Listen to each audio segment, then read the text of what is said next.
if you think about it, it's really amazing. I mean, all the vaccines that are currently approved in the EU or the US are basically based on gene therapy approaches. So it's either adenoviral vectors like the J&J vaccine or the AstraZeneca vaccine, or mRNA like from developed by BioNTech and Pfizer or Moderna.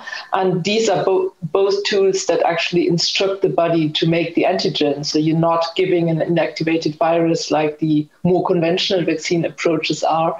And of course, that means, I don't think anybody has ever developed a gene therapy tool or a vaccine in that speed and manufactured them at that scale. So it means we have really learned a lot about how to manufacture, how to distribute.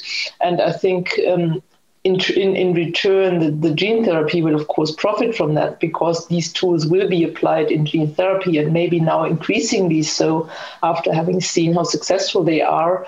And everything that we have learned about CMC, about safety, about distribution, stability, and so on. I mean, this we go back and funnel back into the gene therapy, and will make a lot of things much easier than they were before. Also, if you think about large-scale production, that's something that was not available. I mean, we're experiencing that painfully now because the vaccination is so much slower than everybody would be hoping for, just because the production capacities had to be built up and are still being built up.